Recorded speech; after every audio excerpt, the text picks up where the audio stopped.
today's event, we're going to focus on the value of good placemaking in residential design. This is something that we were originally going to talk about a year ago when the COVID crisis came in and we were all locked down. And since then, I think we've all spent a lot more time in our homes and within our local communities than any of us have perhaps ever done before, which I think makes the value of today's meeting, I say meeting, this discussion here with our FBE community, ever more important.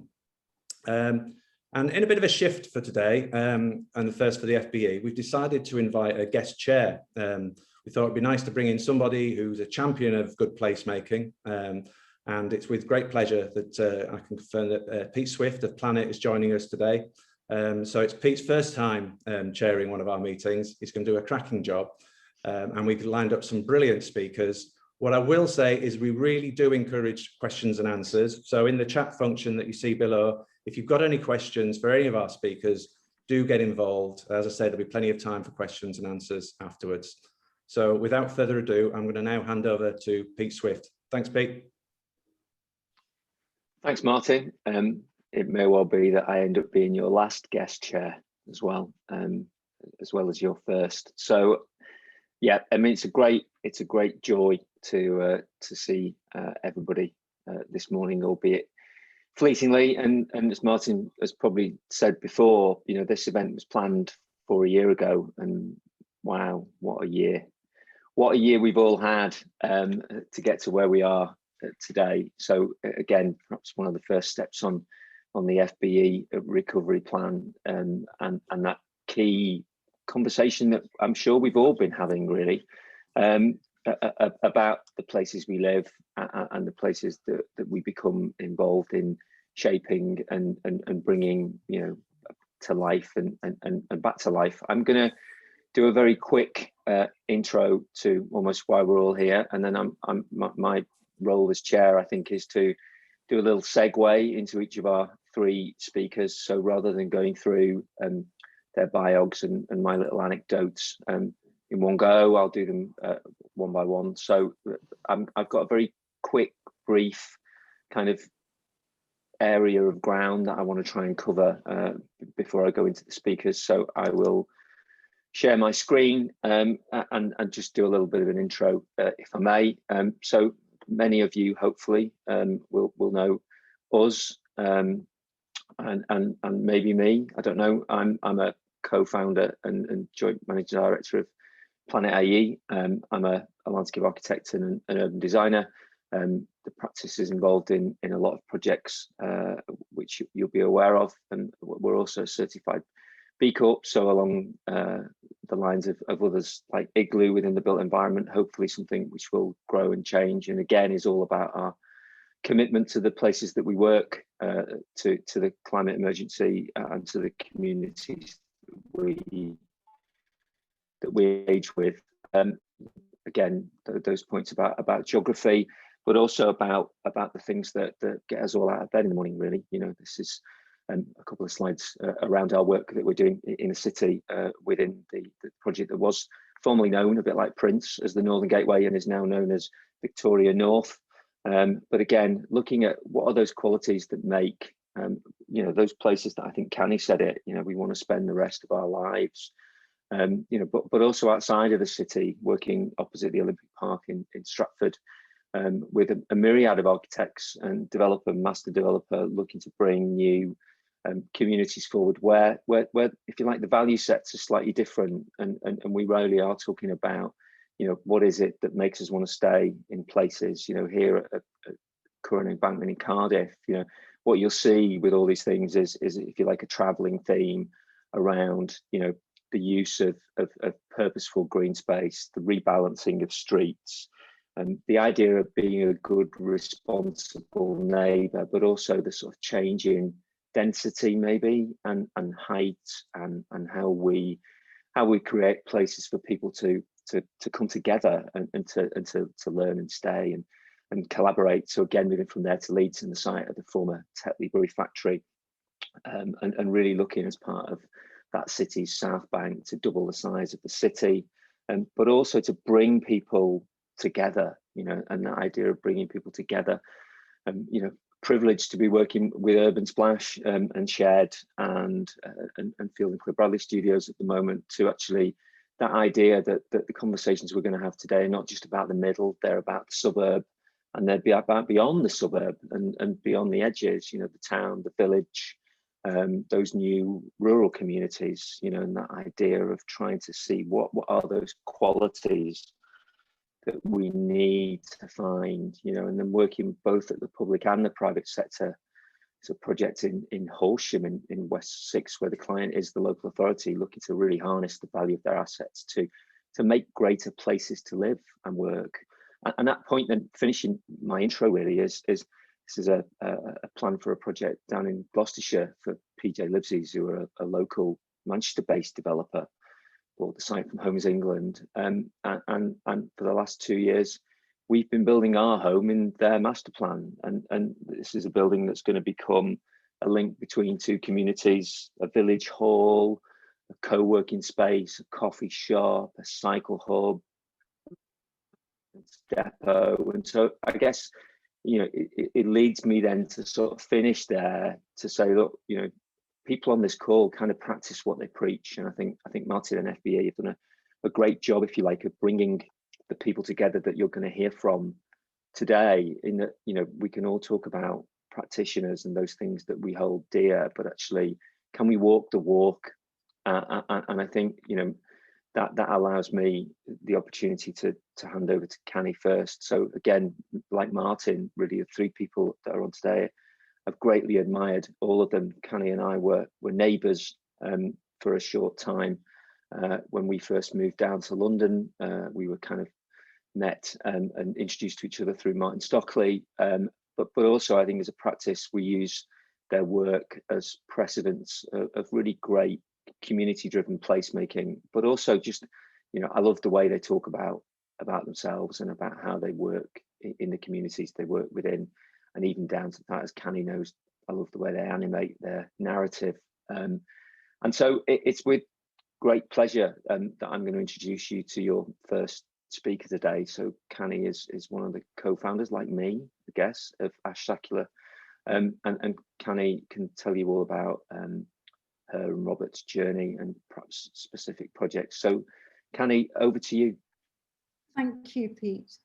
I don't know if you remember, we did a Highline before they did it in New York, when we did that competition turning the Westway in London into a linear park, and we really believed it, and they just didn't get it quite. Camden jumped it. They're going to get it first.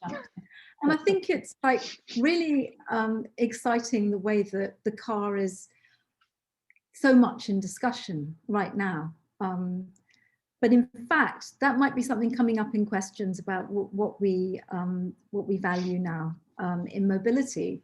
But I'm going to talk to you about a project that we did in Newcastle.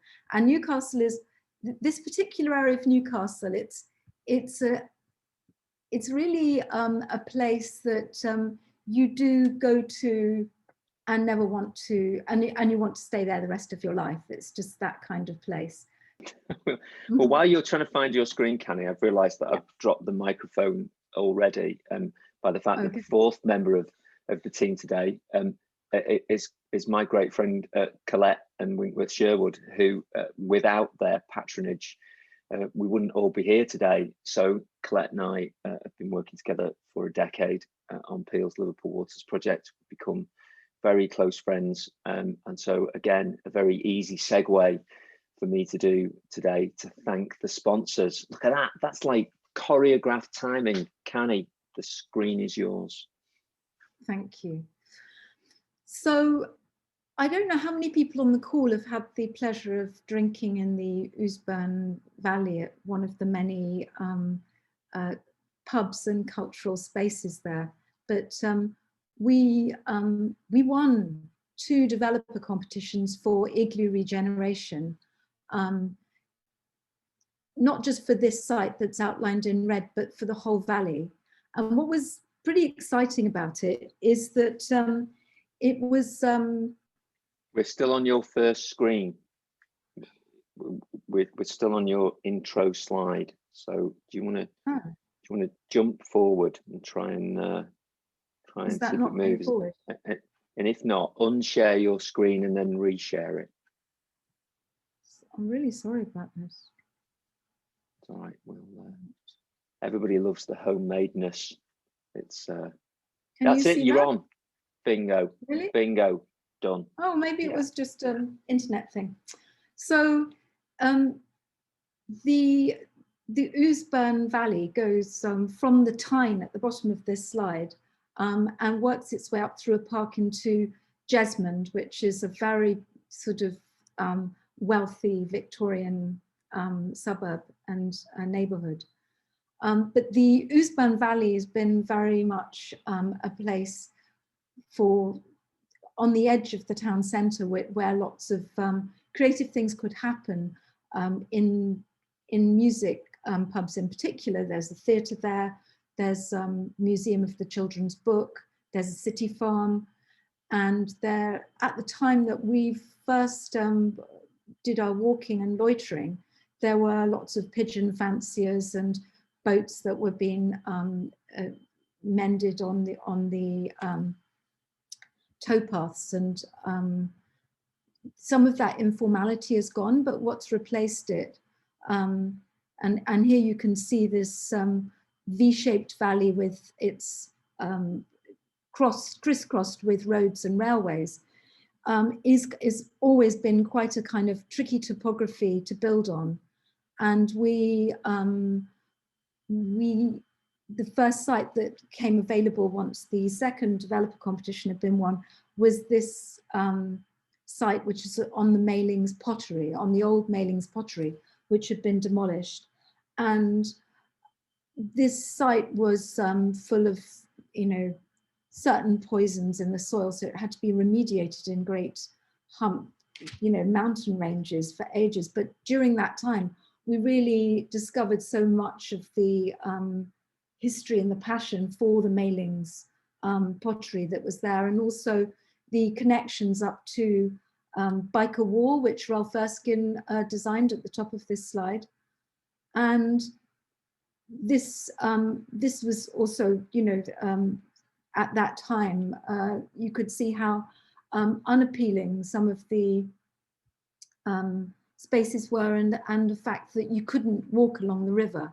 It was blocked. So part of this project was tying the neighbourhood, the wider neighbourhood together, and making walks along the river. And there was money put into containing the water so that the low tide, rather than revealing a lot of supermarket trolleys and things, became a sort of lagoon and a desirable place to live. So our project, called the Mailings for Igloo, is on the right-hand side, and you can see the way that the riverside walk is being constructed there. So this was a model that we made quite early on, and it kept on getting remade. It was the size of 2 double beds, really quite a big model. But through this model, we were able to explore the opportunity to make spaces which maybe could create streets and internal courtyards, rather than blocks of apartments, which then would become quite bossy, if you like, on the topography. So we were trying to play with fingers and how they could reach down towards the south and the west on the Ousburn River, and how we could create lots of views for everybody on the site. So this is an early drawing looking at that. You can see the Tyne in the distance. You can see the free trade pub at the top there, and the Tyne bar, maybe you can't quite, but just through that archway. And then we, in order to take this to planning and also to get some pre-sales, we worked with model makers to make this model, which really became a feature in the toffee factory, which was opposite this site, that people could come and visit. So a lot of people could see what was being proposed, even as before the planning went in, and also when the site was being remediated. And this was what was going to be built. So a very different approach. And I think that people could see that this was going to make, our scheme was going to make much more of a neighbourhood than these apartment blocks would have done. We also worked with Newcastle City Council. They kind of made a brief and an opportunity areas plan for the Ousbourne, and were very, as they are now in their urban thinking, very working very closely with Newcastle University. And so there was a, this is, 15 years ago, they made a 3D model of the city, and it was quite reassuring to know that the shapes we were making were going to sit down in that valley and feel part of it. This is actually a drone shot of the real project built. And I'm just going to run through some of the images of the project as it is now. Going through here. In the center between phase 1 and phase 2, there's sort of 2 V-shaped blocks. There's a set of steps that you can see on the left of this slide, and those have become very much a place to sit out in the sun and create barbecues and picnics. So a public space. And there are areas that where we had to tuck some cars, and above those we've got almost like we tried to create new ground planes above parking, and also to create a flow between people's gardens and people's shared gardens, and working with natural materials so that the retaining walls could also become colonized by planting both deliberate and plants that sort of creep in from your neighbors. So this is the plan where in the center there, where the white space is, you can see we've got, well, you can't quite see, but there's some bins there with some trees over them.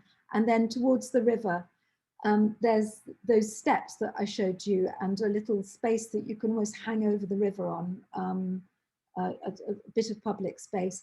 And then the Riverside Walk with its bright blue in this plan, rain garden, which meant that we didn't, all of the rain coming off these streets and gardens were able to pass through. This was actually a brilliant piece of engineering by civic engineers, Manchester based, who enabled us to drain all the water into the Ousbourne through rock sacks and coming down just to the other side of this rain garden. And that was deemed sufficient to cleanse the water and to allow it to drain naturally. And you can see here both the step topography and the tucking in of the cars under that new ground plane I was talking about up here, but also the fact that there are no common parts in this housing. The 76 homes all have their own front door onto the street, or onto a raised yard or a backyard. There's many different typologies, back-to-backs. There's these tower houses which have sort of 6 floors. You enter in the floodplain, and then your living accommodation is on the 1st floor. And then there's a bedroom per floor with a little bathroom as you go up to a roof terrace. That's sort of little cartoon of it on the left. So whilst that tower seems a bit tight for a home, on the ground floor, which is the raised ground, you get quite a nice flow of spaces opening over the river and also into a back yard. And the Tyneside flats, which you see in a lot of the rest of lots of areas in Newcastle where two families share one house form, we've picked up on here. So in order to get some variation in height, we've often got a townhouse which is just for one unit, next to a double unit with 2 front doors. And you can see that here. A timber frame manufactured mainly on site, but with panels arriving off site. Some further sections to explain the tower houses and the a view up from the time bar, looking up the street, and you can see how these houses and double houses toggle and climb up the hill.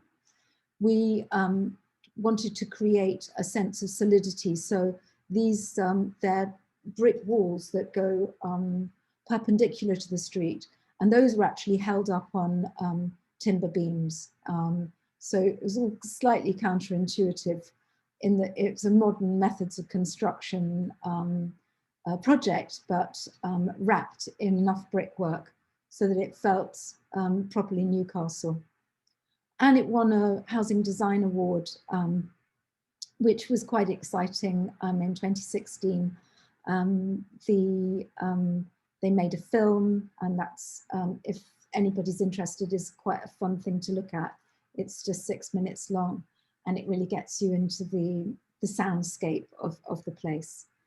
Yeah, here's the Riverside Walk in full flow, and a year or two on with the gardens growing, and a view across from the other side of the river, looking into these spaces. And these are the rain gardens which collect the water, so we have no drainage need required. And a few last slides. This is the new Northern Rye Bakery, which is here on the left-hand side of the slide, and people during COVID queuing, you know, properly with 2 meters between them to get their loaf of bread in the morning.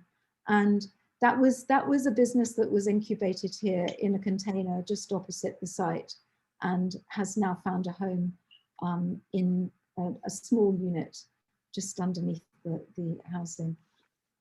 When the project was, you know, been finished 2 or 3 years, 3 years, we went back and we met lots of the people that we only met a few people, and we met, I'd say about half the residents in the project, and created a website called People of the Mailings and a small book. And it allowed people to share the things that they liked about the place and some of the weirdnesses. And we learned a lot from it. And I think some of them met each other through the project. This is a young couple. They love jumping up on top of their water butt to get the last of the sun, which is these small anecdotes. They're ammunition for next time when we had to fight to wrap the water butts in timber. And now we can say, no, it's really important because that's actually of benefit to residents. And it's also just interesting to see how people are so different. You know, you can't really always know, you're often working in housing, unfortunately, without working with the residents. But this guy is a kind of, Harry was a motorcycle stuntman, so he showed us all his levers. I don't know if you can see in the middle of the slide, sort of like quite cool gear he had. And Lauren was just finishing her PhD in public space in the time of Cicero and his writings on the matter. Can you imagine that couple coming together? Well, it's just enlightening to meet people and to see their story and how their story comes together with the architecture and the things that they managed to do together. These people claim their house stopped them arguing, and they kind of argue while they do that. That would be the ultimate test of your COVID success, wouldn't it? If every person's house has stopped them arguing over the last 12 months. And just finally, this is Colin. Maybe he's on the call even today. He was just catching me up with some of the things that are happening in the valley. It's the new building projects, and he's he's somebody who basically deals with data and algorithms. But when he moved in to the mailings, he made some textiles, and you can see him pointing at them here. He invented, I don't know, a dozen hieroglyphs that came from the kilns in the valley, or the various older structures in the valley, and also the new structures that we've made. And he's now bought both the Northern Rye unit and the unit directly underneath his one mailings house, which he's turning into an art space that can be used by all the artists in the valley. And I think that this is going to be a game changer. Amazing. So thank you. Amazing. That's fantastic. I've got some, I knew I'd get, I've got some great kind of segue lines from you. Yeah, to start with the pigeon fancier and finish with the data analyst who becomes a hieroglyph designer. So you couldn't ask for any more than that. I mean, there's some traveling themes, I think, Canny, that are gonna reoccur there. I'm reminded of a well-known London developer when asked to look at a project onto the Thames with some Danish friends, and they were absolutely horrified when we put all the height at the back of the site, and they said, why is that? And we said, so everybody can get a view. And they said, well, no, we need to sell all the views on the front. And we said, well, what about everybody else behind? Didn't last much longer, that relationship. So look, I think that's a great way to kick off, because it gives me a lovely segue into a resident of Newcastle, even if not a native of Newcastle, in Neil. And Neil and I have been talking relatively recently, although we actually worked together a long time ago when Neil was part of Beyond Green, and we're currently looking to get something over the line, which would be great if it happens. Again, you know, I'm a bit of a fanboy, as others are, of the work of Town and their collaboration with Urbed and with Civic and with all, you know, all the other built environment professionals that they've gathered around them. One of my directors lives in Wolverton in Milton Keynes and is going to be the recipient, and I've got to be honest, Neil, probably a client of the development that's coming forward in the Agora in Wolverton. So without no further ado, Neil, welcome. Over to you. Thank you very much, Pete. Can you all hear me okay? And I'll share my screen and make this big. So just to segue, I mean, I'm lucky enough to live about half a mile up the Eastbourne Valley in an area called Jesmond Vale for the mailings, but I run past it when I can be bothered to go for a run pretty often. And I don't know whether you've seen it, Canny, with since Demio's opened in one of the other units, which does amazing ice cream and pizza. The place is busier than anywhere I think I've seen in Newcastle, sort of outside of Grey Street ever. It's really taken on an incredible life. So, you know, it's a wonderful, wonderful project. And anyway, so I mean, tough act to follow. I'm going to talk about a couple of things that Town has, well, one we've done and one we are doing. The first is Marmalade Lane in Cambridge, and the second is the Project Love Wolverton that Pete alluded to, which is currently awaiting the blessing of the local planning authority. And then I just want to try, and I think we were sort of given a bit of a brief to sort of think a little bit about what pandemic and post-pandemic kind of conditions might have said to all of this. So I'm going to try and say something very briefly about that, rather than just going, rather than just showing the pictures. So, I mean, first of all, Marmalade Lane probably doesn't need a lot of introduction. It's been a bit ubiquitous, and I do apologise to people who've heard me say all of this before, if there are any. Marmalade Lane is a co-housing development. Co-housing is a way of people coming together to in a sort of intentional community to live in a particular way. Everyone has their own home, and then there's a load of shared facilities and spaces, and the emphasis is on neighbourly mutual support and managing the environment together. This is an orchard park in North Cambridge. It's 42 homes and a common house. The common house, I don't know if my cursor's showing up, is this central building, which every dwelling in the scheme has a view of or relationship with. This is basically a square site in a John, I think might be JTP master plans scheme, most of which has been built out by the volume house builders. And the idea was very much just to do a sort of perimeter block on this site. And to be fair, if it hadn't been a co-housing project, that's probably what we would have done as well. But the brief of the group, and this was a publicly owned site owned by Cambridge City Council, who worked with the group to develop a brief and put it on the market for a developer to build out, to design a scheme that responded to the brief. So this was done by us with Mole Architects and a Swedish timber housing manufacturer called Trisselhus. And what the group wanted was they wanted their own street through the development, which is what became Marmalade Lane. And it wasn't really about sort of providing access and egress. It was actually about trying to prevent the issue that sometimes happens with community-led projects, where they're very focused on the inside and they're not very focused on the wider neighbourhood. And that was something we really wanted to avoid here. And the other was a large shared garden. So while everyone in this development has a small private garden or a balcony or a terrace, the sort of big set piece is this large shared garden in which we were lucky to have some rather lovely trees and what remains of the King's Hedges, which was a sort of historic hedgerow that ran along the northern edge of Cambridge.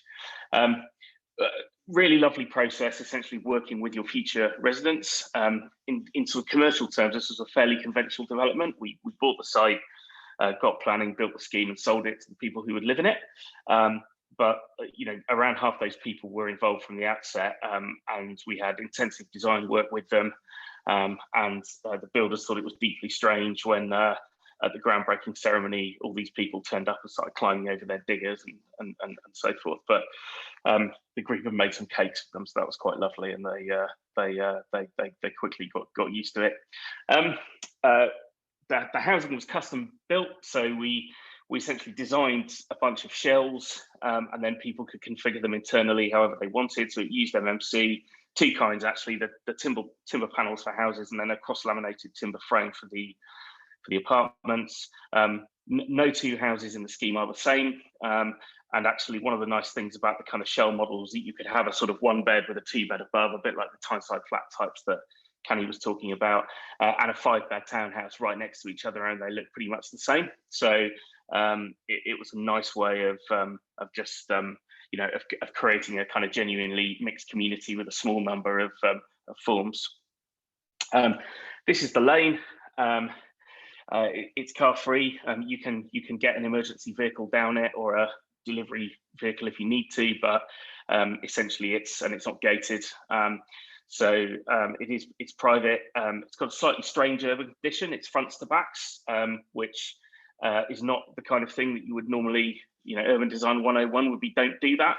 But here it's worked quite well because essentially it means everyone's got a sunny garden, and actually the backs of the houses on the left facing onto the fronts of the houses on the right actually makes for quite a nice sort of informal, slightly unregulated kind of neighbourly interplay. And you can see we didn't supply the mural on the tarmac. That's been done by an artist who lives in the community.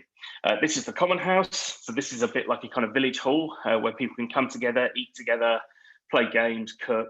There's a kids' playroom, a laundry, and this rather nice kind of double height space with the exposed CLT, which I think about 80% of the community can sit down together. And generally, in non-COVID world, they dine together a couple of days a week.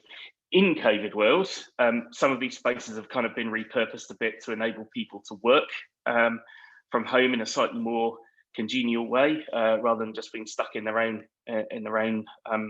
dwellings. And certainly the neighbourly support, I think, has helped with some of the kind of issues of loneliness and isolation, particularly that some older residents might otherwise have struggled with. This is a shared garden. It's a really nice. It's a bit more sort of tamed than this now, but they've really gone to town on the food growing. on managing the trees and the hedge in the centre to make a really rich kind of biodiverse space. And there's loads of practical stuff, and these are, in a sense, this is the bit where the developer has nothing to do with it and the community kicks in. So they've got a laundry. It's nothing flash. It's a bunch of everyone's washing machines stacked on top of one another, but it's a nice, efficient thing to do. They've purposed what was built as a gym into a kind of place where they can also have a tool library. So again, you know, these are terraced houses. Everyone who lives in a terraced house will know that storage is invariably an issue if you haven't got a garage and things like that. So they bring the tools together. About 6 households flogged their cars and came together and bought 1 electric car, which they run as an informal car club with a Google Calendar. And on the right there, this is my favourite. One of the things that was in the brief was that we had to build a store for 1 member's ocean-going kayaks. Anyway, for reasons I won't go into, the member with the ocean-going kayaks didn't end up moving there, and so they ended up with this long kind of windowless storeroom, which they weren't quite sure what to do with. And so what they've done is they've turned it into almost like a little shop or a little kind of store. So they do big bulk purchases of things like, you know, beans and lentils and tins of stuff, and people come and there's an honesty box and you can pick your stuff up from the little shop in the canoe store. So again, not the kind of thing that you would normally find in the brief. And you know, this is the bit that is always really kind of rewarding. It's a great place for kids. It's a lovely place for older people. You know, that sort of fluidity between people's private space and this kind of quasi-public realm that people have is really lovely. And one of the reasons, and I sort of put this up partly to put a kind of harder edge on it, and also because this is something that I think we've taken onto other projects, is this is Marmalade Lane on the right, next to the block next to it on the left. And what we've done here in green is we've highlighted the space that's there predominantly for the storage and movement of vehicles. It's worth saying, I think the master plan for Orchard Park won awards. You know, it's kind of its perimeter blocks, there's muse units in the back overlooking it, but because the general requirement was 2.5 spaces per dwelling, pretty much everything that isn't a tiny private garden or got a building on it is carscape. Whereas in Marmalade Lane, we tried to keep the cars to the edge. There's no great way of designing it, but the car parking ratio is lower, and so we could create a lot more usable space for people. And it kind of, here's the numbers. You know, in terms of built footprint, we're not very dissimilar. You know, less private garden, but look at that, the kind of parking vehicle space, you know, 38% or 12%. And I do think that, you know, in the world where we're talking about national model design codes and, you know, how we create beautiful places, all the focus is on planning and urban design, and not nearly enough of it is on highways and parking. And the basic maths that if you require that much parking storage in a development, that you are in the end going to end up with something like 40% of your land use mainly being for vehicles. Well, it's very, very hard to make a place that's any good when that's the case, and we shouldn't pretend otherwise. Very briefly, because I know we want to get on to questions on Wolverton. This is in for planning at the moment. This was a gift from the Newtown Development Corporation in MK to the Victorian railway town of Wolverton, that is now effectively a suburb of the city. We were doing something here that was both popular in that we acquired this shopping centre with the aim of removing it, which people in the area had been very keen to see the back of. It had never worked. You know, all sorts of problems with it, riddled with asbestos. But the other half of the site is a town centre car park, and anyone who's tried to take car parking away from a small town will know that it's not an easy thing to do, because people worry that it's going to really harm the vitality of the shops, and they don't see it as, well, if we had 250 residents with some disposable income, that will help the town centre to thrive. So we really went through a really kind of involved process with the community, helping them to understand through a kind of wooden block exercise on the left there, this idea that we had to get a certain amount of viable development onto the site. And, you know, you could do that in a way that was conservation area friendly and make it high density and low rise and very street based. you know, or you could have a big car park and kind of plonk a tower on it at the other extreme, which we would never do anyway. But you know, and it was quite interesting involving people in that way of thinking about viability and capacity in a useful way. We also built the scheme in Minecraft and did a really interesting program with some of the local schools and young people, you know, really letting them kind of play around with the project and screw it up a bit. And so we ended up with kind of water slides and sky gardens and like a massive McDonald's where our little supermarket was going to be. But it had a really useful kind of knock on as well, in that we got to talk to these kids and young people, particularly teenagers, about like what they would want from regeneration. They basically said somewhere that isn't McDonald's to hang around, where we don't get told off for like loitering. So one of the things we're doing is we're making a little space in there, and some of the young people in the town have formed a social enterprise, and they're going to take on this space and basically run it as a kind of welcoming space for young people, which is really interesting. Being a town project, it must have some co-housing in it somewhere. So one of the blocks is going to be an older people's co-housing project, and we've done a design process almost entirely online over the past year with the members of Still Green co-housing there on the right. So if anyone's after over 50s co-housing in Milton Keynes, see me afterwards. So this is a scheme. This is, again, we're at about one parking space per dwelling overall. It's 6 blocks. This is about 75 dwellings per hectare. Nothing over 4 stories. It's mostly 3 stories. There's some mixed use in there, some small shops and things, and restaurant spaces. And we've tried, even though not all of this is co-housing, we've tried to use the Marmalade Lane model of basically saying, let's get some car-free streets in here. Let's try and make some central kind of courtyards in the blocks where neighbours who may not know each other can form some commonality, and you know, and you get a space that's big enough to have a kick around in or to grow some food in, which you're otherwise not going to get in a town centre setting. And here's some kind of before and after pictures. So that's the kind of back end of the Agora Centre, facing onto what used to be the Market Square, and we're hoping to restore a street back through the site. And the Agora was basically plonked down in the middle of one of the main streets in the town, and really kind of reopen it as a lively, active town centre location. Likewise, this is the other side of that street. So again, if you can imagine, there was a street going through there. Now there's the kind of gable end of the building. Restore that street back through and reconnect the town back together. And this is, you know, basically a direct copy of Marmalade Lane, 2 sort of car-free little streets, which will be kind of front to front this time, where hopefully neighbours can get to know one another. So on the right of that picture on the left is the co-housing development with some entrance to flats on the ground floor, and then you've got family houses opposite.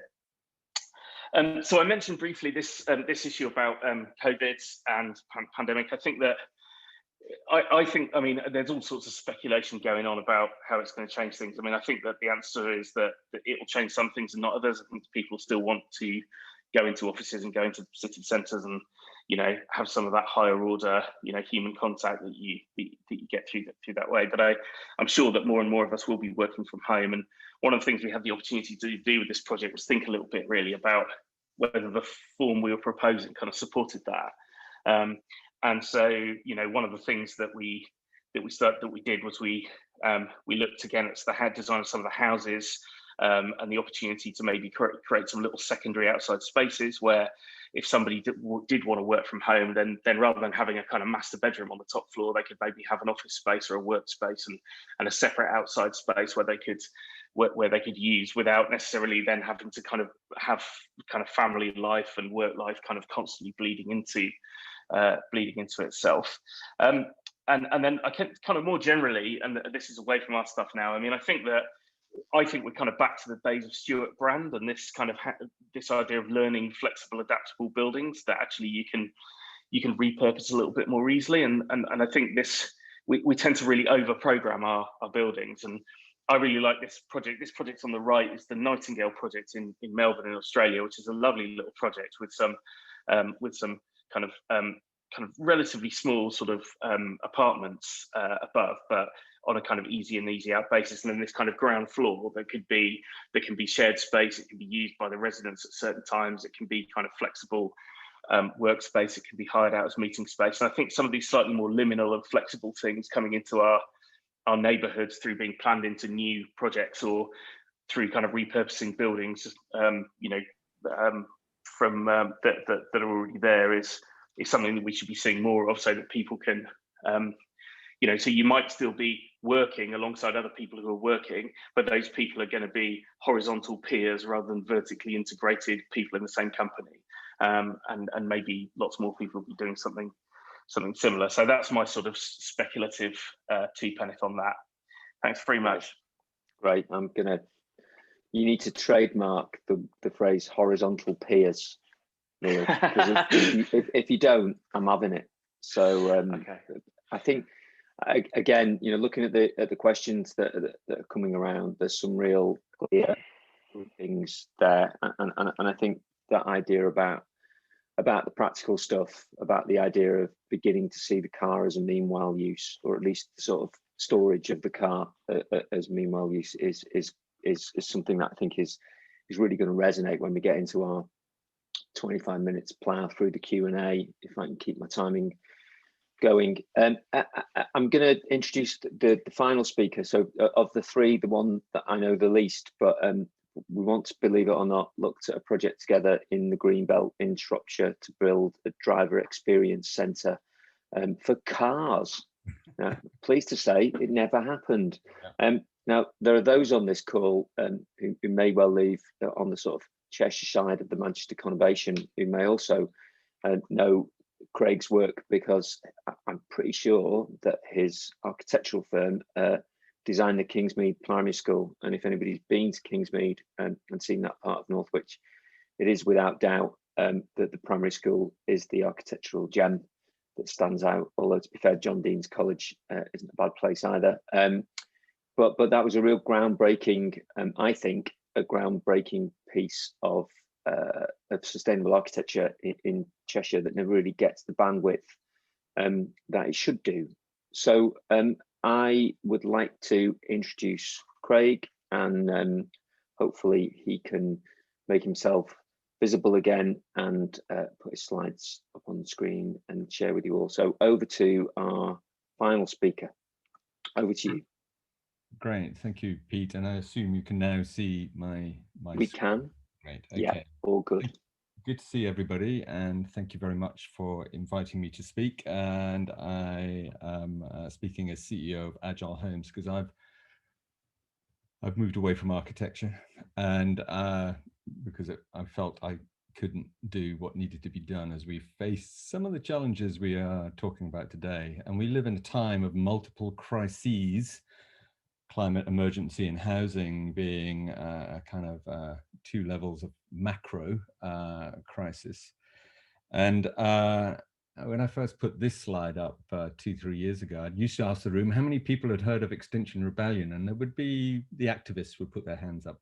Today, it's very hard to find anybody that hasn't a view about Extinction Rebellion, whether you're really cross with them, or whether you're really delighted with them, or whether you're ambivalent. That's a thing now. And similarly, 3 years ago, if you asked how many people in the room knew this woman, again, it would be the activists, not the room as a whole. And that has flipped. So things change in convulsion, and we are in the most convulsive of times. And again, a year ago today, we couldn't have even remotely put a picture like that up on the screen. And this is obviously, you know what that is, I don't even need to tell you, but that's the thing that has caused the constraint, but we are the cause of it coming into existence. And it is a symptom of the way we occupy this planet now. So nature's gently telling us stuff. A young woman is making us think very hard. And then some amazing characters in red outfits who, I call them the handmaids, but they're not, they're called something else. But anyway, the handmaidens kind of disturb us. So we've got young women, we've got the microbial, and we've got this big macro thing going on. So you either kind of fear change or you think change is good, but either way, it really doesn't matter. It's happening, and it's going to happen faster than we've ever experienced before. So is this an existential threat? We now have stress, anxiety, and for some depression. And of course, the pandemic has touched us all. It has touched all of us, whether that just be through constraint or whether that be through a family member being affected by it, catching it, and sadly, perhaps dying of it.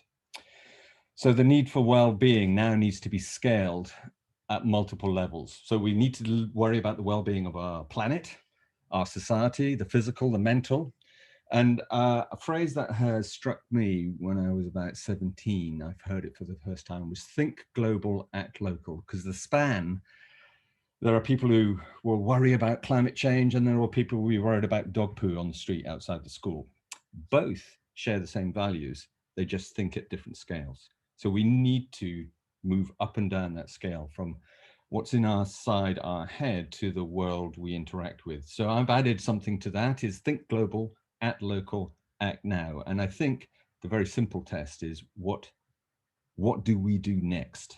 What is the next thing I do in the next 30 minutes? If I've got a light on, if I switch it off, I will change the demand for energy at a power station. So my actions here right now influences the world around me, and we can continue to do that.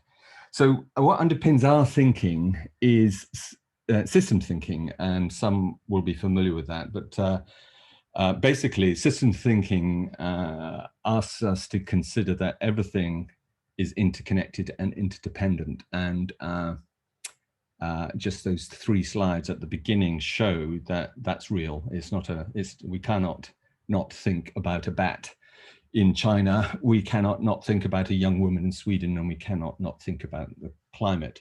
So that's my sketch for systems thinking. We need to weave in a very complex world. What does sustainability mean now compared to what it meant 10 years ago? What is the quality of life we hope for? What is our health, well-being, happiness, and productivity? You know, we heard about B Corp at the beginning: people, planet, and profit. I would say people, planet, profit, and purpose. What is your purpose? What is it you're trying to do? All of those are interdependent and interconnected. And Rob Hopkin and his book does this. From his book, What Is to What If? It's simple. And you can read that, but I'm going to read it out loud because I really like this. If we wait for the government, it will be too late. So that's the big climate change worry. I can't imagine what to do. And then individually, there are people who say, if we act as individuals, it will be too little. But if we act as communities of purpose, whether that be geography located or via social media, we can act as community, and that could just be enough. And that's where I am pinning all of my hopes. So I was asked to talk about Lilac. This is Bramley in Leeds. It's a former site of a Victorian infant and primary school, the sort of school some of us went to where it said girls one door, boys the other door, infants over here, big boys and girls over there. So a kind of very highly ordered version of education.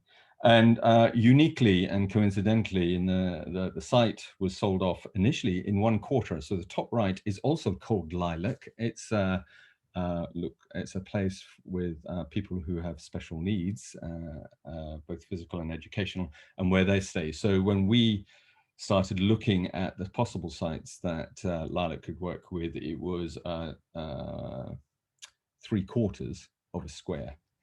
And then there was this established wood, large trees on the left. And then we've already heard the principle of co-housing. This is where an intentional group of people wish to adopt a way of living which is shared, but have independence of the personal, but a shared obligation to think collectively. And Lilac stands for low impact living, affordable community. And when I first met Paul Chatterton, he reached out to me to talk about straw, because the whole development's done in prefabricated straw.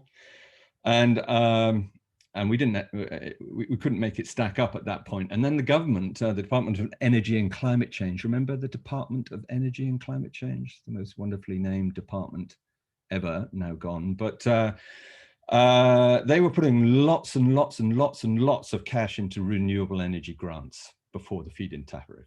And then an amazing woman at the Department of Energy and Climate Change, now retired, she said, why are we not putting funding into renewable materials? And so I got contacted by the department and said, you guys are doing stuff with straw and timber, and that seems to be one of these renewable materials. We want to offer some support. And so we, of course, Paul chatted up, and we were able to bring some funding to this project that wouldn't have otherwise been available. And it was the equivalent of what a housing association used to get for housing grant. Anyway, that's it. In terms of parking, it's 0.4 cars per dwelling, but actually there's too much car parking on the space. And when the Leeds city planners heard the ambition was to do 0.5, they couldn't see how that could work. And so the beauty of a co-housing structure is you sign up and you sign into this commitment. So people actually sold their cars to come here, and the planner said, well, you know, you could park on the street. And Lilac said, no, it is a legal obligation on behalf of the individual and the families that they will abide by that 0.5. It's actually serviced at 0.4, and they now think they don't even need the car park, half the car park up at the left. So it moves all the cars out to the edge, and it's a big SUD scheme. And so at the heart of Lilac is a pond. This is it in its early stages, so it's got a lot of duckweed on it. And this is just on the day when it officially opened, and this was Lilac celebrating what they had achieved. So super insulated, prefabricated, straw pale, community energy owned structure, and a mutual home ownership society. One of, I think it was the first use of the new economic foundations EMOS structure, which is now being picked up and adapted by others, but this was its first application. And then the key thing is the intent of wishing to live together, and then how you choose to live together. So it's, you know, there's a fire pit, that's lovely. This is on the opening day. They have that regularly. That's Fran in the middle. She used to live on a houseboat, so she had a 1-bedroom apartment, and actually she needed a 1/2-bedroom apartment in the end because she had very, very few possessions. And then growing their own food. So we only used 1/2 of the site, well, less than 1/2 of the site for the housing. The top left quadrant remained a park and is now a shared park with the community and allotments. I won't have time to talk through this, but effectively this is a financial tenure and ownership commitment that everybody at Lilac has entered into. So in effect, it's a cooperative society, a modified one, and everybody owns shares in the society, and the society owns all the property, but you own shares to the value of your property. So you don't own the property, you own shares in the whole, but to the equivalent value of what the home would actually cost to develop. There may be questions about that, but you can do a whole 2 hours on EMOS. And then we, you know, the ecos have landed. So this is the Sunday Times magazine, and these are the people. There are now, I think, over 54 souls on site, because there's a lot of children have now arrived. Last time I counted, there were 18 children that weren't there at the beginning. And they walk their talk day in, day out. And they also have great fun tweeting their gas bills every winter. There's 2 or 3 that do this, in that quarterly heating bills is £20 for a 1-bedroom, 50 for a 4-bedroom house. That's 90% less than the average for the buildings that surround them in Leeds. Then they're developers. While Lilac, they wouldn't use the language of "we are developers," in effect, they took the role of the developer. And in effect, the numbers tip out with that was 18% less than the average house price delivery. And that's what a developer would walk away with. That's the developer's exit money. But what Lilac do is they don't walk away, they stay. And that is one of the key things that working collectively as a community, the financial strength that comes from that is enormous. So in terms of how you speak to banks, so what is an EMOS? You can say the Lilac, the financial risk is aggregated across the community's collective ability to service the development debt. So there was only one loan, no individual mortgages, just one commercial loan from Triodos Bank. And then I think Lilac has subsequently refinanced that, which is again, kind of developer language.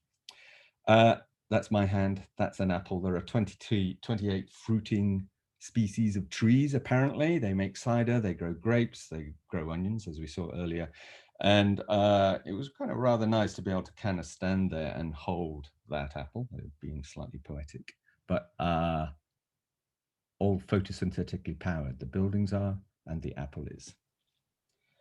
Then I'm going to move you to Bristol to look at working with a very different type of community. This is Knoll West in Bristol. It's a 1930s interwar housing estate of 5,000 semi-detached red brick council houses. I can guarantee there'll be one near you, and the only difference are the house typologies are largely the same. The layouts are very, very similar. Corporations all across the UK kind of adopted this as a result of the 1919 Housing Act, and delivered low density garden city estates. A key thing here is, please note that it wasn't the Minister of Housing who came up with this, it was the Minister for Health. And at that point, it was a pact between people and country, most of whom had been affected by the First World War, to create safe and civil homes for returning heroes in First World War language, use of heroes. And we built 4 million of these all across the UK. And we've been working in the community for 3 years now, doing a variety of projects, working with the Knoll West Media Centre and us. And what we found when we went and knocked on 600 doors, having cups of tea in people's front room, we found that 54% of these 3-bedroom homes are lived in by 1 or 2 people over the age of 55, empty nesters. And the other 44% are overcrowded, lived in by mom, dad, son, daughter, occasionally with a baby on the way and a boyfriend who wants to move in. So you get a child's bedroom in a 1930s uninsulated house in Knoll West with 2 adults and a 8-month-old baby. So overcrowded, empty nesters and new shoots is what we call that grouping. When we then mapped all of this cohort of people and asked them, what do you want in terms of housing need? They all of them, whether they're the elders or the new shoots families, they wanted 1 or 2 bedroom homes, and there are 0 in the whole of the 5,000 estate. They're all predominantly 3 beds with an occasional 2-bed chucked in. So we then used mapping techniques to map the whole of the estate, looking for space to build 1 or 2 bedroom homes, and we found room for 3,500 on microsites in gaps, corners, gardens, and no man's land. And basically that tips out that a low density council estate built to the sort of Ebenezer Howe plan has a 70% underutilization of space. Now, there's no way we're going to build on 70%. So we're going to build 1/10 of that, 350 homes, a 7% densification of land. And so we built one. And this is where Agile Homes really sort of starts coming in. We built one on a microsite in the middle of the estate. We did it on land hidden in plain sight, as we call it. We did it to the highest standards. It's near passive house, triple glazed, super insulated, all made of straw and timber. We did it without planning permission, and we did it in just 10 weeks, and we call it TAM. That's what it looks like on the inside. So why are we able to build high quality homes, triple glazed, super insulated, airtight, near passive house? Because our main proposition when you look at development. A developer has to do three things: buy some land, build their hardware, and sell it. Buy, build, sell. And that machine is designed to make profit. And we continually ask that machine designed to make profit to deliver affordable homes. And the bottom line is they don't want to. So we need to stop asking a machine that doesn't want to deliver affordable homes to deliver affordable homes. So our proposition here was, how do you fix that? Well, hardware is largely a fixed cost. Even the big guys can only get 10% discount on materials. So they like to build cheaply where they can, but they can't really lock that down much further because it's a hardware fixed cost. Sales prices are determined by postcode, and that's determined by people and your and my opinion of the area, and estate agents' marketing of it. So the only thing left is land. So we just said, okay, what if we built a development model where you do not pay for land, where the land is free and hidden in plain sight? Can we do a development model that unlocks that? And the answer is yes. Here's an example of another one. This is St. Paul's in Bristol, working with Emmaus. This is a community of 15 homes on the roof of a 1970s low-rise red brick building. We will get planning permission for this, we're being told, next week, but in lockdown, we can't rely on programs because everybody's working really, really slow.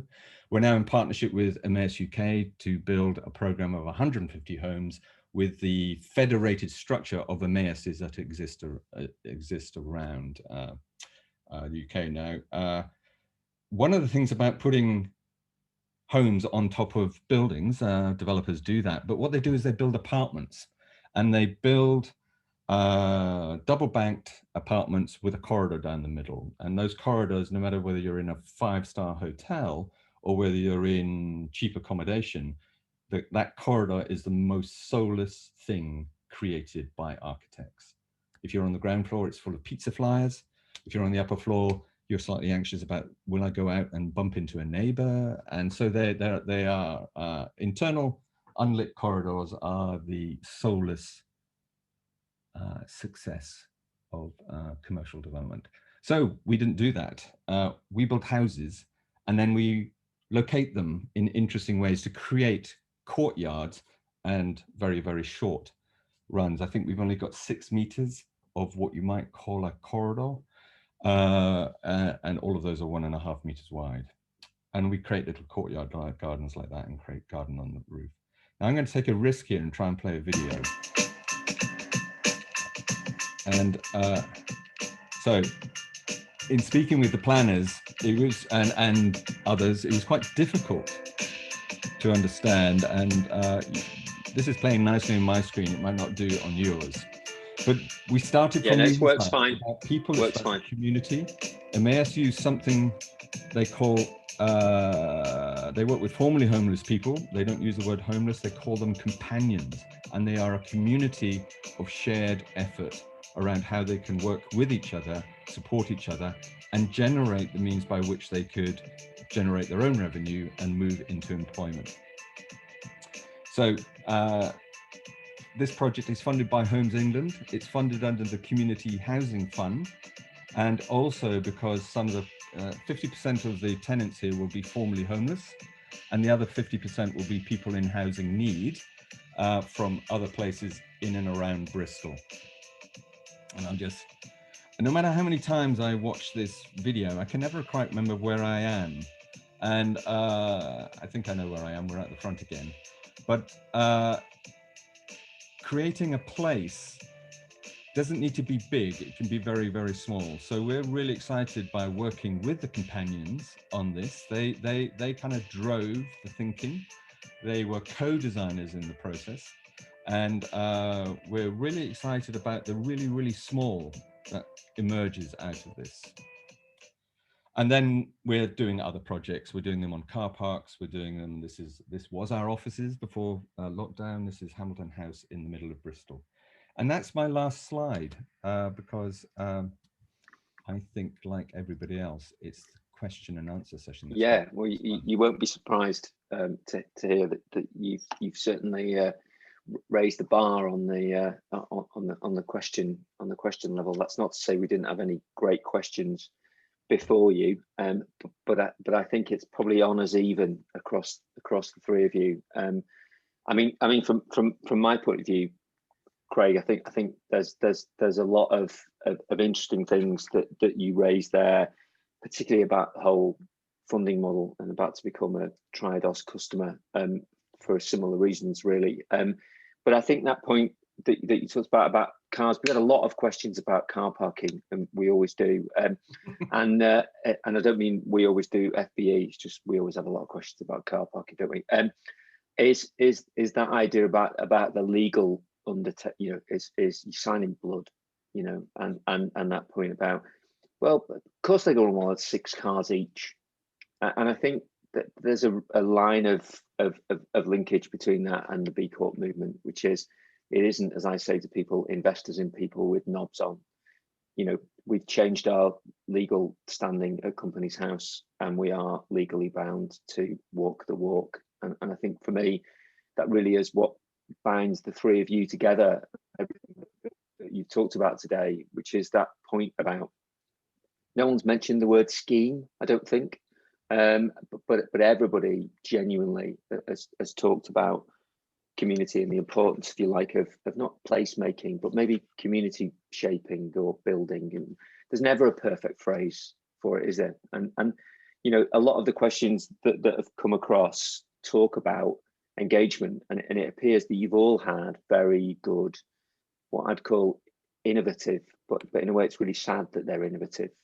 About how many of our kids will have sat in front of Minecraft for the last 12 months, but it's actually about harnessing things maybe that are already happening. So maybe a question to everybody to start things off with, which is, how do you perceive, how do you rank the importance of engaging the communities that you work with in the success of your projects? Canning, to kick it off. Well, I was lucky enough to spend 2 years in Berlin in the mid-80s as a young architect.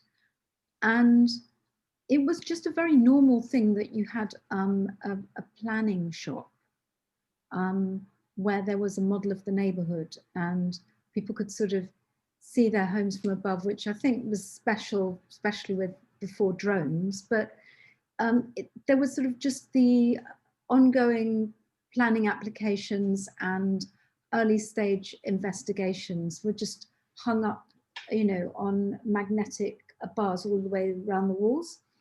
And it was just a kind of drop in, a community space. And I think maybe with the extra retail space that we can claw back in town centres, this could happen again. Because I think there's always been this thing where we'd like to do it, but our clients say, well, actually we haven't got insurance for these people to come on site, or some reason or other. So I just think that it's a bit in its infancy, but it's definitely like the way to go. Yeah, Craig's nodding. Yeah, I lived in Germany too at the same time, and shared purpose around accommodation is absolutely day-to-day stuff. It's not exotic as we still see it here in the UK. And then I think we are not the designers of Lilac. We are officially co-designers of Lilac. We are identified continuously as the co-designer.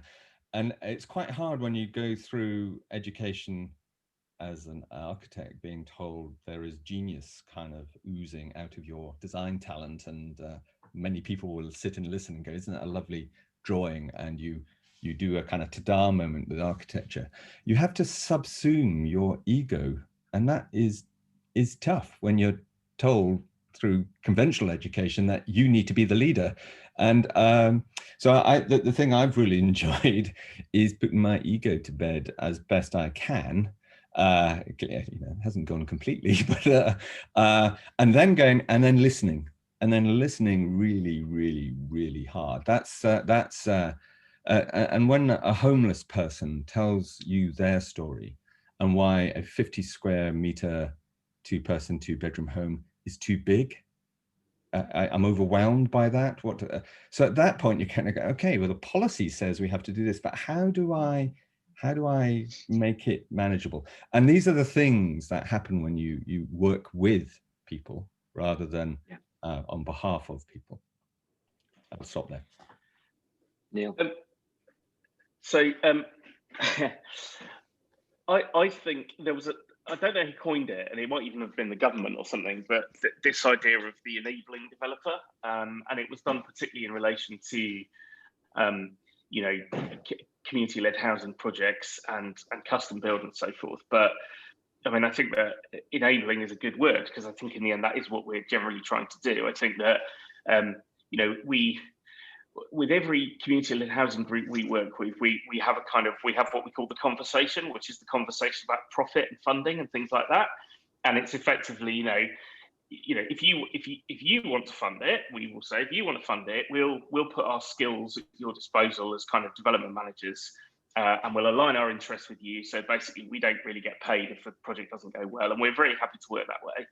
If you want us to bring the money, and it won't generally be our money, it'll be some third-party funders' money, they will want a return on it.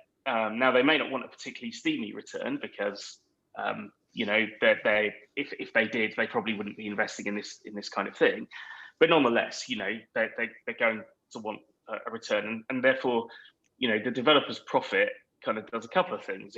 First of all, it protects you against things going wrong, because there's effectively a margin for error there, and it's our job to preserve that. And second, it means you're getting a professional job, and you're getting other people's money put to work in service of your objectives. So we always have that kind of difficult thing, because if you sort of say you're an ethical developer and things like that, and you're trying to enable community-led projects, there's always this thorny question about why there's kind of any sort of profit in it. But I think that once you get past that, it's really about trust, being a decent person, doing what you said you would do. Johnny, my co-director, got in trouble a couple of years ago because he wrote a piece in the Architects Journal that they gave the title something like CGIs or CG lies or something, and he was making the point that one of the worst things that developers can do to erode trust is do something in their CGI and then completely eviscerate it when it actually gets built. And he was making the point that A, we don't do that, and B, no one should do it, and it ought to be punishable by some form of cruel and unusual torture of some kind, because it puts this kind of cynicism into it. So I think it's about being authentic. It's about having an enabling philosophy and approach, and kind of being honest with people. And I mean, sorry, I'm going on a bit, but in relation to our Wolverton project, the conversation I mentioned about saying to people, if you want a scheme that's well designed, well made, sustainable, meets your policy objectives, respects the conservation area, enlivens your town centre, we can't apply your parking standards. Well, there are other things we can't apply as well. We can't apply your back-to-back overlooking distances. We can't apply your parking standards.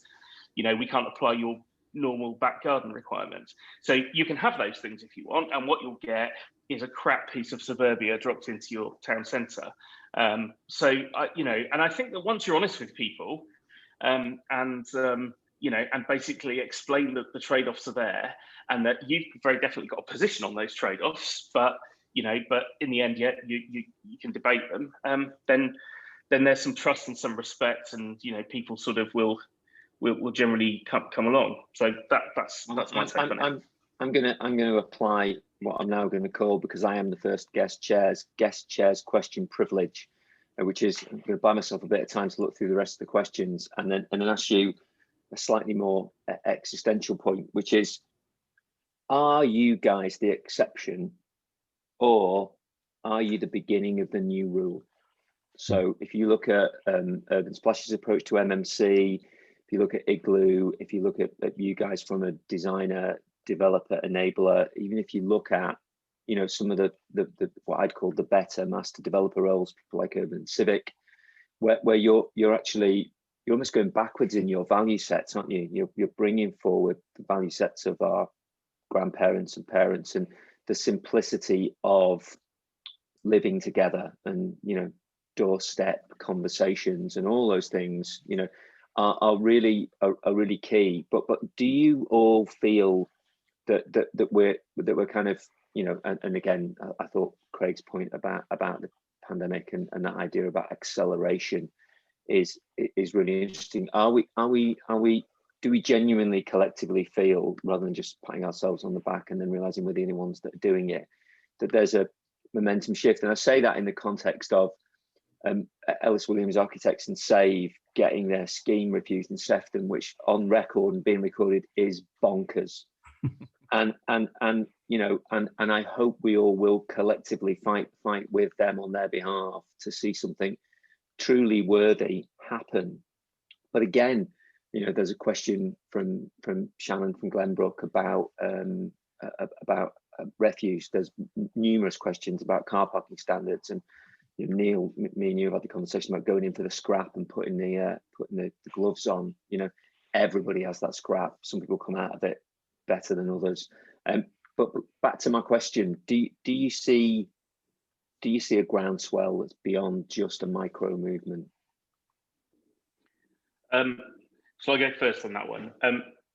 No, I don't, to be honest. I mean, you know, it sounds incredibly pessimistic, but I think for most new housing, and I think this is different in like central Manchester or whatever, but most new housing is built in kind of noddy boxes on greenfield sites, you know, by large PLCs, and their model, which is, you know, they're an oligopoly bordering on a cartel. They, like all oligopolies, they don't have to compete to clear the market, so they just keep building what they've always built before, because there's no need to innovate. Why would you? It all sells because people are desperate and they can only choose between the alternatives they're given. And their model is fundamentally about private space, and so anything left that's public or shared or needs management is a kind of design failure. And there's a complex of that with, you know, I mean, I sort of call it the highways house builder complex, because, you know, essentially there is you know, the highways officers and the layout technicians, you know, essentially want the same thing. They want windy roads, no public, nothing needs to be adopted or maintained.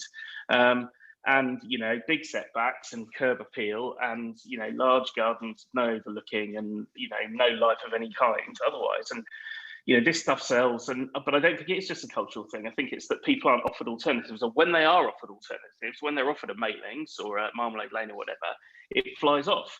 So, I mean, I don't really kind of have the answer to it, but I don't at the moment feel that it's having a great deal of traction. I mean, we really hoped Marmalade Lane would usher in a flood of local authorities wanting to use their land to drive community-led or quality housing. It just hasn't happened. I mean, we've done loads of seminars, we've run events, all the rest of it, but in the end, you know, times are tough. Estate managers want the receipt, so it's tough. And Canny winning prizes and Cromwell Street winning the Sterling Prize, a bit like Accordia did, drives it within those people perhaps who are already enlightened. Well, no, there is the great work that's being done in York at the moment, which has got a lot of engagement. And I feel like, Neil, you're right. I mean, the 10,000 homes here, there and everywhere in so-called garden towns is actually makes one's blood boil, not just because the product is kind of lame and repetitive, but also because, you know, you are dictating future people's journeys and connections with their children. Like the whole business of isolating people, you know, in a scattered out place where we know that people won't be able to afford to drive cars, and we know that there's going to be a lot of poverty in these places, poverty at lots of different levels, you know, of just jobs is the big challenge here, not just, you know, a place to live. Like, how are people going to get enough friction and connectivity with their networks, you know, to grow their networks so that they can create jobs for themselves, and jobs that need to change every 5 years or 10 years. Like, there isn't a job for life. We know that in the last year, I mean, we've been very involved in something called the Work Home Project, which is really looking at how I think I'm going to have to, some people have just walked into the studio, so I'm going to have to leave it there. But you know what I mean? Like, there's been so many spanners thrown in the works now. We've got all the excuses to rethink and make things denser, You know, we need. I'm going to sound like Martin Stockley by saying maybe some of those spanners can help us retune the engine. Craig, over to you. I kind of disagree. I think everything has changed. If we imagine there's a back to that's gone, what there will be is a limping forward of all the old systems. That's for sure. It's limping, and the development model. You know, so the average price in the UK is now 10.3 times higher than the average income. If you are a university graduate, let alone somebody who's experienced homeless, you will not afford a house. You'll have to rely on the bank of mum and dad, who is now, if they were a high street band, are now the 9th largest lender in the country. They're bigger than some of the medium-sized building societies. So the reality is, the model is building half of what needs to be built. So we've just said, we're not going to go and play in that market. We're going to go into the vacuum. We're going to go and do stuff where 170,000 homes are not being built. And when you do that, you just say, okay, let's change everything. Let's change all the rules. Let's not ask for planning permission. Let's do guerrilla housing. Let's not pay for land. Let's just say, we're not paying for land. We might pay rent for that land. We might have that transferred into a community land trust. And as soon as you start getting your head out of the old model, you start to see the opportunities everywhere. And I would say the old model has dropped and has smashed and is now broken. And some people are trying to glue it together, but we want to kintsugi it back together. And it's a Japanese way of repairing damaged stuff. And making it look like damage. So we are going to be doing the stuff in the cracks. And that gives us great permission. As people say, how do you get away with not doing planning permission? Because we did it. We bloody did it. That's what we did. We asked for forgiveness, not permission, and I still haven't asked for that. And we invited, as soon as we finished it, we invited the mayor of Bristol to sleep in it. And it's a space standard 1-bedroom home. We're doing 1s, 2s, and 3s. And he said, how did you do this? They're now a partner in the project. So sometimes it is not about being an expert in the system. It's sometimes about getting out the system and going, I'm going to swear, fuck it. I'm not playing that game anymore. I'm going to do something else, and I'm going to do it at speed. And that's the XR analogy, isn't it? That's the analogy of Extinction Rebellion, and if you like, not waiting for the government, is that the generation of the child doesn't understand the idea of waiting for permission. And the urgency of needing to do something about it. Yeah, and I don't think everybody should do this, because it would be slightly chaotic, and our planning colleagues would kind of have a heart attack. We'll just gently move them into housing as if people mattered.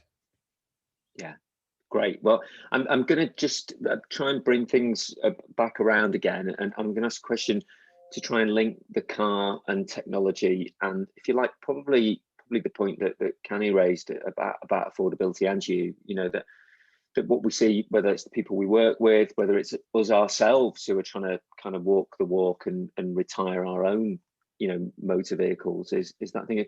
Is there a link, do we think, between technology, you know, that a lot of what we talked about, you know, at NMC, and maybe some of those other things, is about the redeployment of technology, about technology and the ability to share things to reduce our reliance on, you know, particularly from Neil's perspective about co-housing. Have you seen that, you know, energy bills drop because people share things, car numbers drop because people share things, and in a way, Craig's point about actually writing it into law means that when the highways officer comes and tells you it's 2.2, you can say, well, these people have they signed a legal agreement.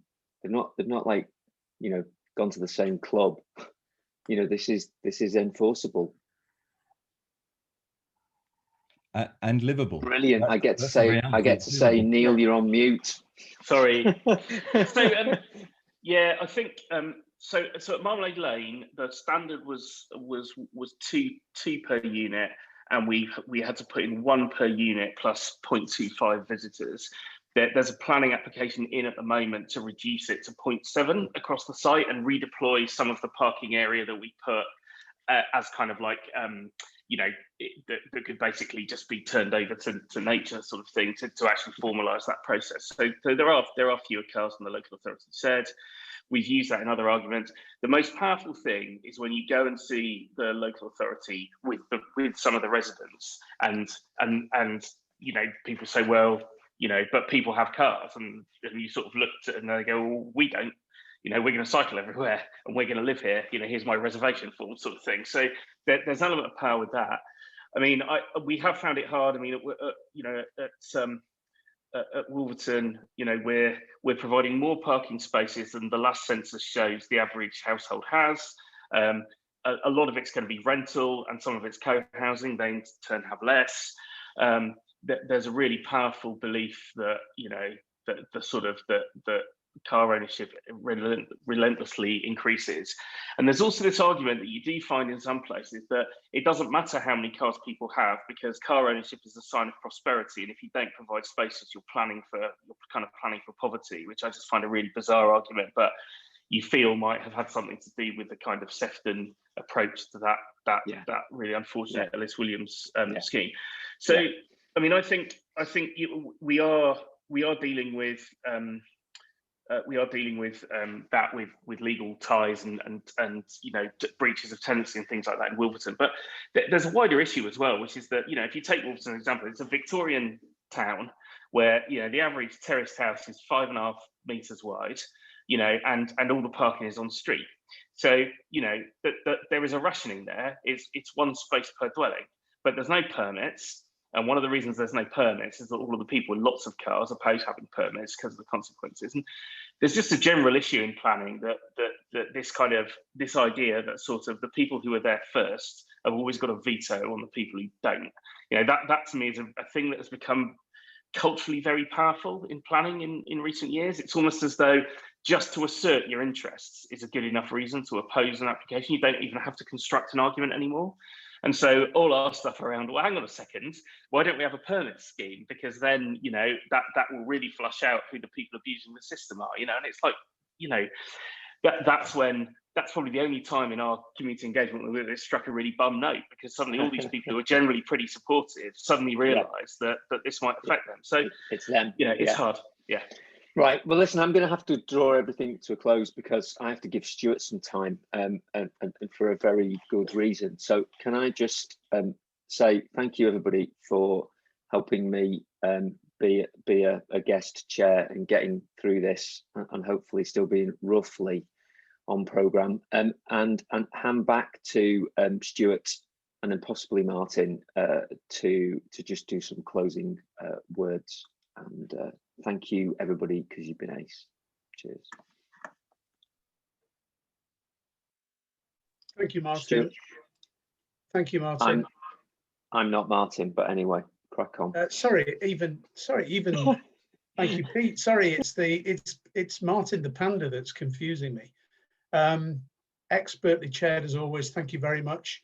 Didn't really want it. Fascinating stuff. Didn't really want it to finished all too soon, but I think in a strange way, I'm certainly really pleased that we're a year late on this event, and as we've said, it's a year late to the day, because it's really, really clear. It's abundantly clear. It's abundantly clear why, or the fact that a year of lockdowns has really given us a much greater awareness and a broader perspective to what constitutes community, to what makes people tick, what connects us. So many great memories of what you've all talked about today. It's such a rich conversation that we've had, and I think it's really proven that in this year of adversity, the experience of the last year has just strengthened our resolve and ability to create communities that people belong to and are proud to call home. So I just didn't want it to finish, really. Thank you to Canny, thank you to Neil, thanks Craig, and of course you, Pete, for all those considered reflections and those thought-provoking experiences. Thoroughly enjoyable, thoroughly uplifting. And if we didn't know what best in class looked like, well, we do now. Just a brief update for those that are still on the call. There are forthcoming events. We're trying to juggle between planning online and face-to-face, and that we're all craving for. So in the mix, we've got innovation and disruption in the built environment, and we've lined up some really sort of inspirational and thought-provoking speakers there to really give us a heads up. Ties in a lot with what we talked about today on what's happening around the globe, the technology that's accelerating change due to lockdown. We've got Randy Deutsch of MIT back. I think we've got Rob Hyde of Manchester University. So we'll have an interesting conversation. We're then looking at a Danish approach to development and consultation, and we know that we're going to see many similarities and synergies there with what we've talked about today, and a fascinating insight into what the Great Danes can teach us. We've got an easy guide to the green industrial revolution. We're going to try and demystify the science, help people plan their route map to net zero if they've not already started. We have got a summer social, which is pretty important. So watch this space for a date and a mega unlocking party when it's safe for us to do so. I think it'll be back at Hatch, but we'll just see where we get to.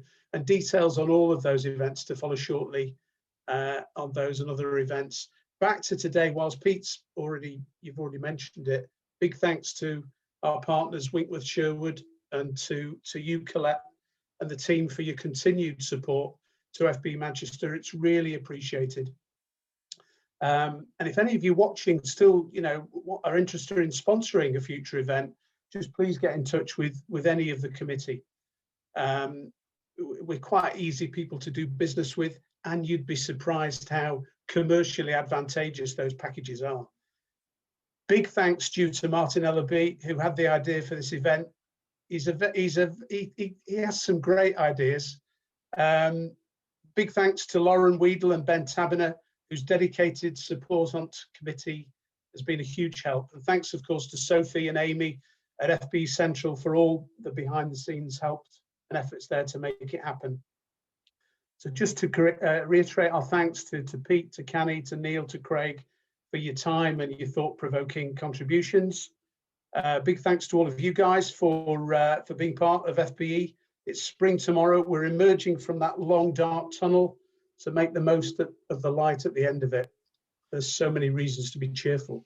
It's actually my last event as chair of FBE Manchester. I can hear the cheers. After almost 5 years of leading the committee, I can honestly say I've enjoyed every minute of it. I'm really proud of the team and what we've achieved together, and I'm really looking forward to seeing them and FBE continue to grow. And join our AGM if you've got nothing else better to do a week on Monday, the 29th, to find out more. FBE is an amazing organisation, and for me reflects the values I hold dear in business and life. People first, you get out what you put in, don't take yourself too seriously, and make the most out of the opportunities you have. I've made many friends through FBE, and I'll continue to value those relationships. So thanks everybody for the support and the smiles and the time you've given me as my time as chair. And I couldn't think of a more perfect event to say cheerio to, because today has been absolutely amazing. So thank you, everybody. I thank you again. As I say, I think we could write a book. I think we should revisit with the same panel in a year's time, see how things have changed. Because as Canny said, it's all about what we value now, and things have changed.